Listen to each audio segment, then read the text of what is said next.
Men, listen closely. What you're about to learn isn't game, it's gravity. Not to impress her, but to become the kind of man she can't ignore anymore. Welcome to Chill Then Conquer, where we don't chase attraction, we embody it. This is the forge, where men are sharpened in silence, where we decode how women truly respond, not to noise, not to effort, but to energy. Here, we teach the invisible laws, why presence outweighs performance, why stillness creates tension, and why the man who doesn't chase becomes the one who is chased. If you've ever wondered, why doesn't she notice me? You're about to learn why and what to do about it, not through tricks, but through transformation. Chain 1. The unseen shift. How she starts noticing you when you stop trying to win her. There is a quiet power in a man who doesn't seek approval, a stillness that speaks louder than words, and a presence that becomes unforgettable, not because he tried to impress her, but because he didn't need to. This is not a game of lines or tactics. It's a psychological reversal, a spiritual shift. And in this shift, women, even the ones who once looked past you, begin to look again. You see, most men make the same mistake. They try to earn a woman's attention. They perform, prove, chase. But every act of chasing carries with it an energy of lack. And women, whether they know it or not, feel this energy deep in their nervous system. So if she doesn't like you now, it's not the end. It's the beginning, if you can flip the dynamic. And that begins not with her, but with you. But here's the secret. Let them. Let them talk. Let them guess. Let them build entire myths around your silence. Because the man who needs to be understood is still a prisoner of their permission. You are free. The test. They will try to bait you. You've changed. You think you're better than us. Why are you acting like this? These are not questions. They are traps. Your old self would have explained for hours. Your current self simply nods. Because now you know, explaining yourself is a form of submission. And your silence is now your crown. To the viewer, mirror of the untouchable. Ask yourself honestly, why do you explain? To be understood? To not feel alone? To prove you're not the villain? But here's the truth. The people who love you don't need your explanations. And the people who demand explanations will never be satisfied. Every time you explain yourself, you reinforce the idea that you owe them something. You owe them nothing. You owe the truth to your own path and the silence required to walk it. The decision. You could keep justifying your growth, keep watering yourself down for comfort, keep begging to be seen, explained, accepted. Or you can walk into the next chapter with your silence intact. Not because you're cold, but because you're done apologizing for becoming a man they can no longer manipulate. This is your first step toward becoming untouchable. You stop explaining. You start becoming. They'll call it mysterious. They'll call it ego. They'll call it whatever helps them sleep. But deep down, they'll feel it. The shift, the detachment, the fire they no longer control. And maybe now you're wondering, who is this man that no longer explains, no longer flinches, this untouchable man? Let me show you. When you become untouchable. And no one knows the cost but you. There comes a time, not in noise, not in applause, but in the echo of your own silence, when something inside you no longer bends. It doesn't announce itself, it doesn't scream, it simply no longer needs permission to exist. You become untouchable, not when you're feared, but when you're no longer moved by fear. You become untouchable not when you win, but when you no longer need to win to be at peace. You become untouchable the moment you stop waiting for someone to understand you, and you understand yourself so deeply that misunderstanding becomes irrelevant. When does it happen? It happens after betrayal, when you bury your illusions beside your trust. It happens after loss, when your identity shatters and you stop rebuilding for them and start rebuilding for you. It happens when you are left with silence and you don't run from it. You sit in it, and something ancient inside you rises. But what does it cost? It costs your need to be liked. It costs your fear of loneliness. It costs your addiction to validation. It costs your ego, the one that flinched every time someone didn't clap. It costs your need to be seen, because now you see yourself. And when you see yourself, truly, no praise can inflate you, no insult can puncture you, no silence can haunt you. Because the throne you sit on now is built from every moment you chose not to betray yourself. Becoming untouchable is not becoming numb, it's becoming anchored. It's not apathy, it's clarity. You still feel, you still love, but now you choose what enters your soul.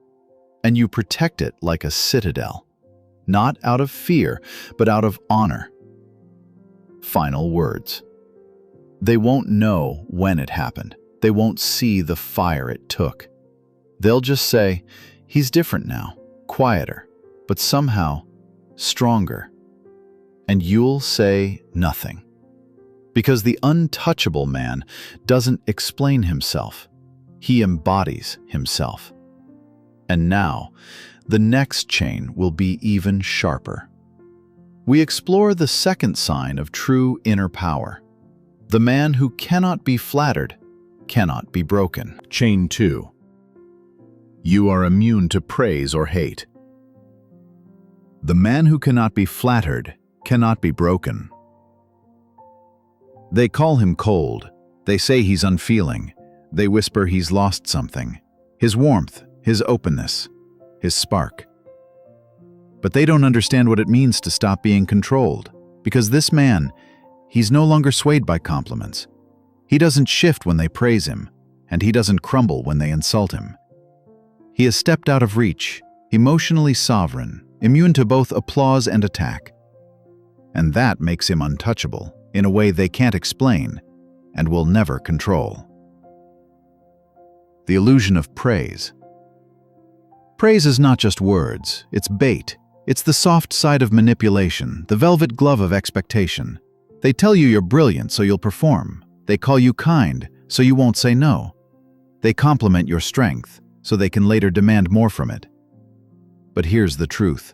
Most praise is not about you. It's about them, their projections, their needs, their attempt to shape you into something useful for them. Carl Jung said, "People will do anything, no matter how absurd, to avoid facing their own soul." And that includes projecting their unlived lives onto you, calling you amazing so they don't have to become it themselves. Praise becomes a mirror of their fantasy. And if you believe it, you become a prisoner of their reflection. The trap of flattery. There's a reason emperors had a slave whisper, "Remember you are mortal," into their ear during triumphs. Because even the greatest fall if they begin to believe their own myth. And every time you let praise feed your ego, you trade your stability for a sugar high. You become inflated, and inflated things are fragile.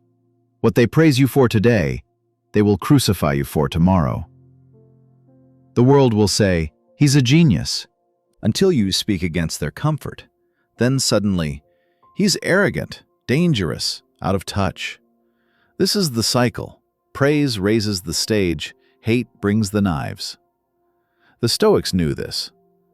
Epictetus said, "If you want to improve, be content to be thought foolish and stupid." Why? Because freedom lives where public opinion dies. And a man who doesn't need to be praised is a man who cannot be blackmailed by rejection. Hate is just praise turned inside out. You think you fear hatred, but what you really fear is losing approval. Because hate is not the opposite of love. Hate is a reaction, a desperate scream for control when admiration fails. If they can't praise you into submission, they'll try to shame you into obedience. But here's the secret. When you stop being moved by praise, you stop being wounded by hate. You become still. Still like a mountain. Still like a blade before it strikes. Still like the man who no longer needs the world to reflect his worth. He reflects it for himself, internally, quietly, invisibly, and no one can take that from him. Jung's warning, the inflated man falls. Carl Jung warned that inflation, the false enlargement of self through projection, is one of the most dangerous states a man can live in. You think you're powerful because they clap? You think you're good because they smile? You think you're worthy because they nod? Then what happens when they turn? When the crowd leaves? When the silence comes? If your worth depends on external feedback, you have built your kingdom on sand. You will live on your knees, begging for likes, approval, validation. And that is not masculinity, that is slavery. The mature man detaches. He accepts praise, but he doesn't eat it. He hears criticism, but he doesn't swallow it. He remains untouched. 2. The absence that speaks louder than attention. The average man texts, calls, chases, double-checks her stories, leaves comments, hopes for a reply. The standard man? He disappears. Not to punish her, but because he has something more sacred than desire. A purpose. He knows, if she didn't see his value when he was present, she'll feel the weight of his absence when he's gone. And in that silence, she'll feel something rare. Not rejection, but self-reflection. She'll question her own choices. She'll miss what she never understood. And most of all, she'll feel that haunting realization. He doesn't need me anymore. And nothing awakens a woman's mind more than a man who walks without resentment, just with dignity. 3. The inner fortress, when you no longer react. She'll test you. She'll send breadcrumbs, delayed replies, playful stories, sudden compliments. Moments of, I miss you. Why? To see if she can still control the emotional thermostat. But the standard man doesn't flinch. He doesn't jump at every signal. He doesn't react to tactics. He doesn't decode mixed messages. He simply waits for clarity. Because he doesn't want chaos. He wants peace. And he knows a peaceful life begins with a filtered heart. So if her energy is inconsistent, he lets it pass like a cold wind, unwelcome but never resisted. And when she realizes he can't be baited, she doesn't feel powerful. She feels small. That's the shift. You no longer feel like a goal. You feel like a mirror. And mirrors are hard to look into when you're not proud of your reflection. 4. The emotional frame. She can't break. You don't flinch. You don't panic. You don't spiral when ignored. Why? Because your frame isn't built on her validation. It's built on self-possession. And that unshakable frame? It becomes a cage to every manipulative tactic she once used. When she's cold, you stay warm. When she's silent, you stay still. When she's distant, you stay centered. She can't shake your spirit. And slowly, something in her crumbles. Why doesn't he react? Why doesn't he fight for me? Why does he feel higher than me? And the answer is silent. Because you stopped trying to be wanted and started becoming worthy, with or without her. The man who doesn't need closure. Here's the final form. You don't need the text. You don't need the apology.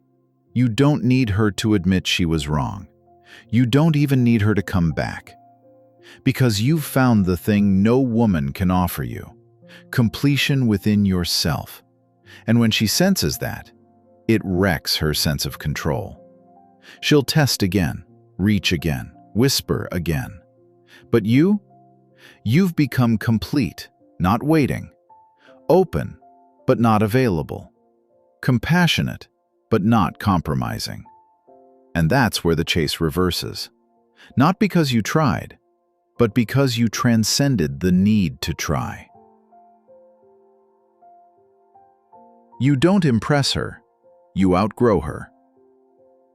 Let's end it with fire. You don't chase women anymore, you chase mastery. You don't impress with money, you impress with peace. You don't talk over her, you make her feel seen. You don't fight to be understood, you live to be aligned. And in this version of you, she's not trying to date you, she's trying to rise to you. Because now the old story is reversed. You are no longer waiting to be chosen. You are the standard. Final closing message. You once thought she was out of your league, but now you understand. There are no leagues. There are only levels of self-respect. And the moment you mastered yours, you moved to a level she can't reach, unless she evolves too. Attraction is not a game you win. It's a reflection of who you become. If this spoke to something deep in you, a fire, a question, a shift, then stay with us. Hit that subscribe button, because here, we don't teach you how to chase women. We help you become the man who no longer has to.